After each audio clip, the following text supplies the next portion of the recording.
Chairman Boss, Ranking Member Takano, colleagues, thank you for the opportunity to speak today on two pieces of legislation, and I had prepared remarks, but I was sitting here listening to the debate, and it reminded me of a visit that I made while I was home to a Marine veteran, Ambrosio Ogamuro. He's a paraplegic, served his country, and as I was driving to his house, he built a flagpole, and there's a flagpole waving there, right? And you get into his house.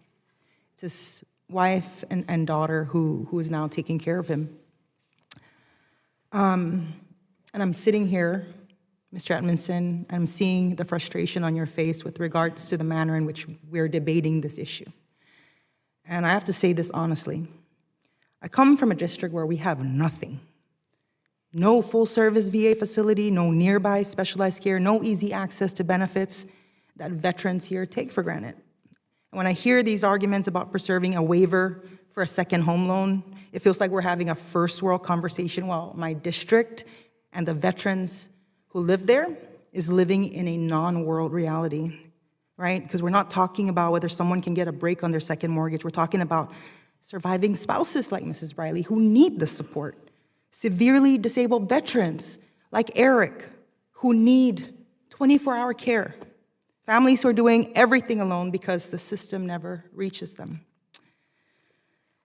Most people in my district, they don't even have a first home, right? So these conversations seem to me like first world arguments. So when I see your frustration, I'm frustrated because how do I honor your son's service? And how do I honor you? How do you honor you, Mrs. Briley, for the service, right? How do I honor you, Ms. Keenan? So these are tough debates, but they are about priorities. And my priority right now is Eric Ambrosio, who's lying there in his house, paraplegic, who doesn't have a vehicle to get to the hospital, which requires him, a special type of vehicle, right? So I just want to say I'm sorry. And I also want to say that I support this bill, and I hope that my colleagues across the aisle could put the people who really need this help first. And I want to close by giving you, Mr. Edmondson, the opportunity to maybe just flesh out what your day looks like in terms of providing care for your very own hero.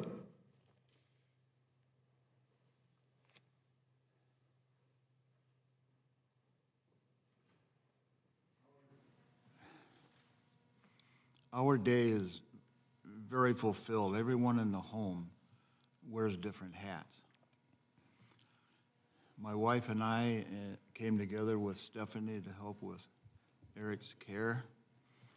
And we took our retirement, burnt down our debt load so we could come on board with Stephanie and help take care of Eric. And that came with a cost to us.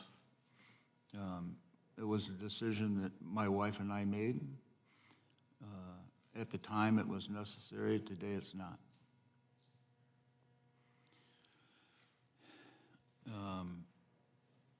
Eric's care is a 24-hour-a-day task, if you want to call it that. But, Eric's disabilities,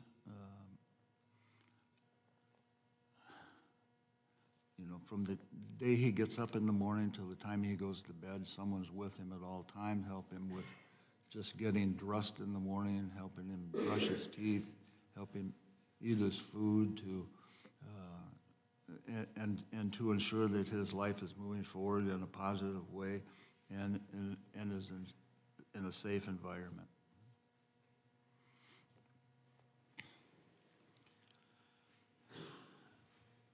I can't express enough that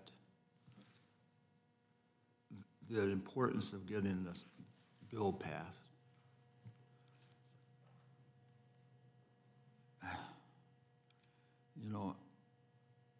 I'm just a father. I'm not a. But Eric,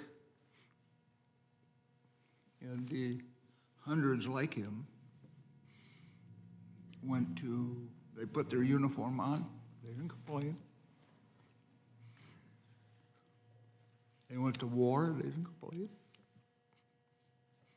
They did what was expected of them, and they didn't complain.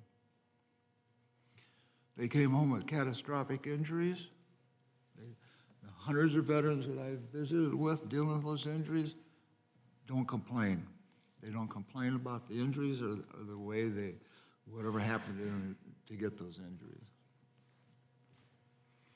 They did what was expected of them. And I think they've